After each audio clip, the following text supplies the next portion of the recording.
আগামী ২ ডিসেম্বর থেকে শুরু হওয়া প্রাথমিকের বার্ষিক পরীক্ষার মূল্যায়ন পদ্ধতিতে কিছুটা পরিবর্তন আসছে।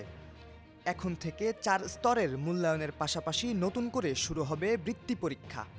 সংশ্লিষ্ট সূত্র থেকে জানা যায়, দীর্ঘ ১.৫ যুগ পর ২০২৫ সাল থেকে পৃথকভাবে আয়োজন করা হবে বৃত্তি পরীক্ষার। সবশেষ ২০০৮ সালে পঞ্চম শ্রেণীতে পৃথক বৃত্তি পরীক্ষার আয়োজন করা হয়েছিল। এরপর ২০০৯ সাল থেকে শুরু হয় অভিন্ন পদ্ধতিতে প্রাথমিকের সমাপনী পরীক্ষা। তখন থেকে সমাপনী পরীক্ষায় ফলাফলের বিবেচনায় সর্বোচ্চ সীমায় নম্বর পাওয়া শিক্ষার্থীদের বৃত্তির জন্য নির্বাচন করা হতো।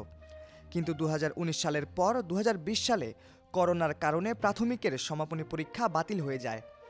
সূত্র আরও জানায়, যেহেতু প্রাথমিক স্তরে প্রথম, দ্বিতীয় এবং তৃতীয় শ্রেণীর কারিকুলামে তেমন কোনো পরিবর্তন আসছে না, তাই শুধুমাত্র চতুর্থ এবং পঞ্চম শ্রেণীর কারিকুলামে প্রয়োজনীয় সংস্কার বা সংশোধনের পরই এই বৃত্তি পরীক্ষা চালুর বিষয়ে নীতিগত সিদ্ধান্ত নেওয়া হবে। চলতি বছরের কারিকুলামে এই বিষয়ে এরই মধ্যে বেশ কিছু সংস্কার বা পরিমার্জনের কাজও শেষ করা হয়েছে। তাই চেষ্টা করা হচ্ছে আগামী বছর থেকেই প্রাথমিককে পৃথকভাবে বৃত্তি পরীক্ষার আয়োজন করার।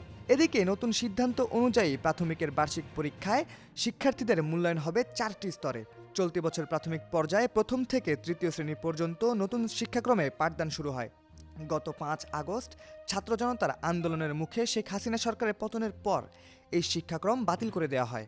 এই অবস্থায় চলতি বছর থেকেই শ্রেণীভিত্তিক মূল্যায়নের পাশাপাশি বার্ষিক পরীক্ষাও হবে।